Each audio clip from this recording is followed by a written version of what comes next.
All right, ladies and gentlemen, welcome back to the Host Advantage podcast. I'm John, and this is my good buddy Chris. Hello. Today we're going to be watching the Callisto Protocol Red Band cinematic trailer that was released yesterday. As you can see, I'm sporting my Planet Cracker Ishimura shirt in homage to my boy Glenn. So let's just jump right into this.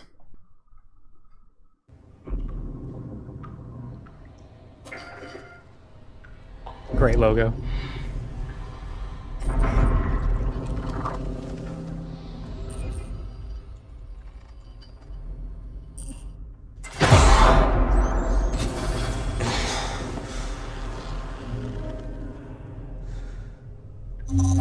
Attention.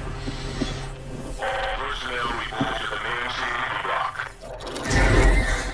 This is not a dream. Alright, man, get up. It looks so good.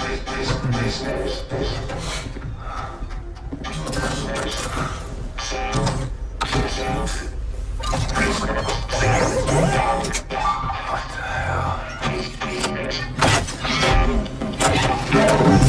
Are you seeing this? Something ain't right. Please remain calm. There is nothing to fear.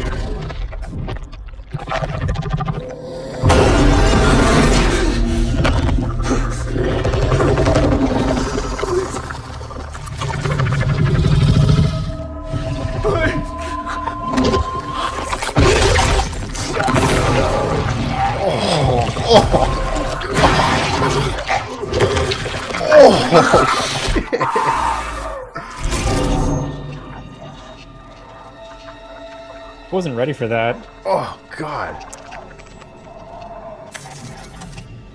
This is Black Irons to transport ship Charon. You are cleared for landing.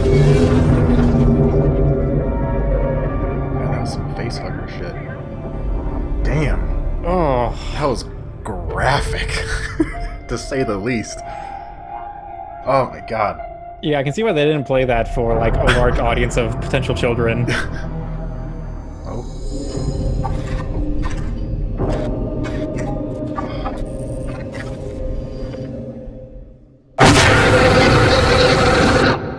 Fuck, man. We have our necromorphs. Yeah, right? Whew. Oh my god, that was fucking grotesque. Wow. Yeah, I was thinking for a large chunk of this, I'm like, is this the exact same trailer? Yeah, it seemed Just like to they be just shocked. added like the last 20 seconds or so. Ooh. Damn, that is so beautifully disgusting. Yeah. Just seeing the eyeball just like Oh, get like further and further away. yeah. Man, that was fucking gross. But I loved it so much. I know a trailer's a trailer, it's all pre-rendered, it's not going to look that good. I mean who knows? This comes out in what, 2022, I think? That's right. I mean, that sounds like it could be a possible next gen exclusive if we're that far in the future. Oh, most definitely. I really doubt this is going to come out for previous gen consoles. Yeah, I think in 2022. I mean, thinking about Xbox One games, they still released Xbox 360 compatible games, I think, for a few years. But I don't know. I mean, it could go either way. I can see them having it be a console exclusive, or it's, across multiple platforms at that point. Being as that it's just a single player game, I mean, just a single player game, but there's a lot they could do. There's a lot they could do if it was optimized for the newest generation. I mean, to quote what they were saying, what Glenn was saying specifically, this is going to raise the bar for horror game genre. So I don't think that they have it in the cards to downgrade some of their mechanics for previous gen. I think they're just going to go all out what's current with Series X and PlayStation 5. Oh man, it was so good. So I'm excited. yeah, that made me. I was already really excited. That made me just a bit more excited, just because they didn't show that much more. There seems to be more at play than just an infection outbreak. Yeah. Much like Dead Space's marker building and crafting a new one to spread. Mm-hmm. This feels in the same vein as there's more behind the scenes. There's probably some money involved. Oh, Kill yeah, everybody in corporate this prison. greed. We don't have to pay for their meals and shit. Let's release some fucking virus. Oh, but I thought it was definitely interesting that it seemed like the inmate was like, like telling his bunkmate like, "Hey man, get up." But from the beginning, he was like turned. Yes. So like, I don't know. That just seemed kind of weird. Like, was he his inmate buddy and he just like turned, or were they replaced somehow? It just seemed kind of weird how he was just sleeping there as a zombie thing. That's a good point. My only thing is, despite not knowing how the inmate that was already turned, how he became infected, we saw at the end of this trailer, the one that was horrifically murdered and infected was kind of lifeless for a little bit. Yeah. So depending on when the inmate turned, he could have been lifeless and then reanimated. True.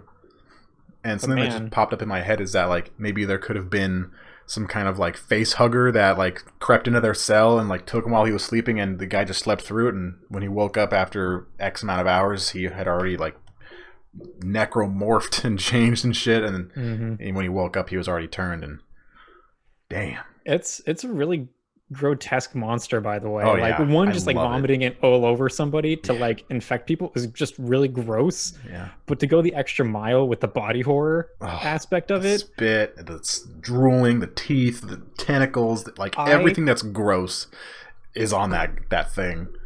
I really enjoy the emphasis on teeth regarding next gen technology. Yep. Like I feel like realistic teeth and just the lighting that reflects off of it and just the texture of the gums and everything is just, it's really doing it for me. Yeah, I love being disgusted by this kind of thing. Because like, Yeah. if they can make you feel that, then they're doing something right. If they can make Agreed. you want to like throw up, then they're doing their job pretty well. This is something that if I were to show my wife, she would cover her eyes because she couldn't handle it. And I'd be like, yeah, Glenn, Give me more. Yeah, more guts, more saliva, more tentacles, more gore. Man, they got 2 years, 2 more years. So we'll probably, hopefully, get some teasers and whatnot. I know they did a Q&A session on Discord. We might upload that or do something with that. I'm not entirely sure yet. But damn, I'm so excited for this. And I'm hoping, given what has happened with recent news, Cyberpunk, with it being in development for so long, I hope it's just so good on release. Because, I mean, it's just going to be single player. There's no multiplayer aspect to it.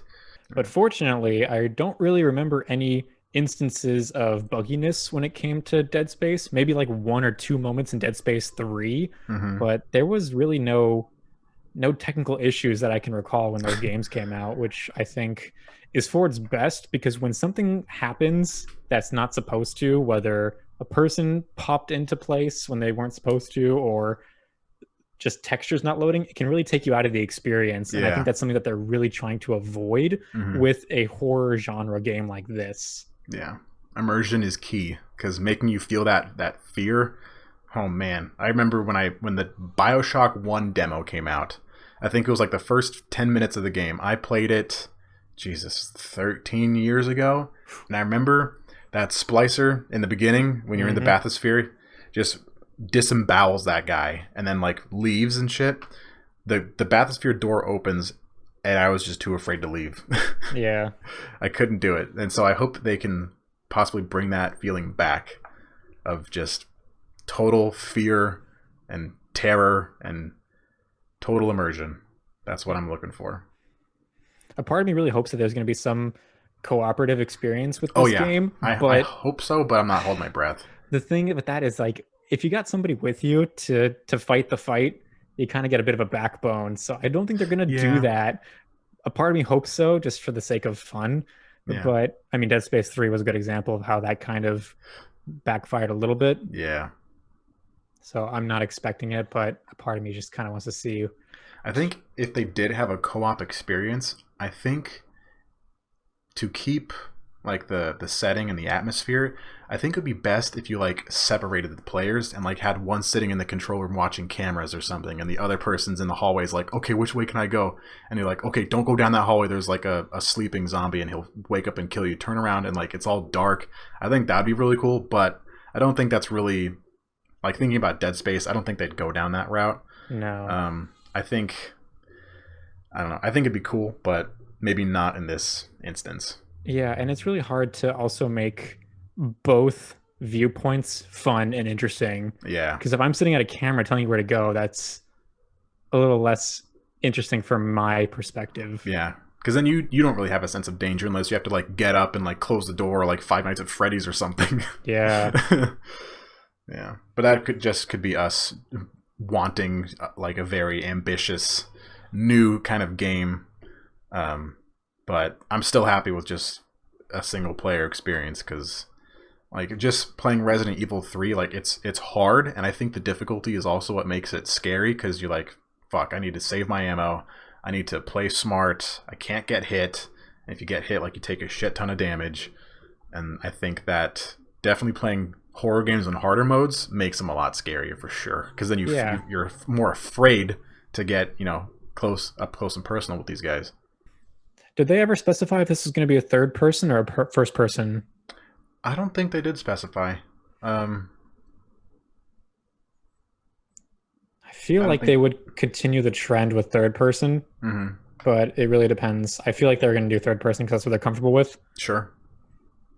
Which I'm always for. I always kind of prefer third person over first person, just as like a single player, like platforming perspective. Yeah. Plus, I think they like having the minimal HUD where your health's on your back, your stasis is here, your ammo's on your gun. That's a good point. I think that'd be really cool if they kind of kept that tradition. And that's what it looks like from the trailers, with the inmate having the potential life bar behind the back of the neck.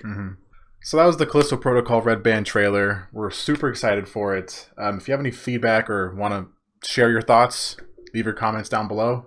We'll obviously read them because we're obviously a really small startup kind of channel podcast thing, and we're always looking to listen to some feedback and see what you guys think. Thanks, everybody. Thanks, everyone. Peace. Bye.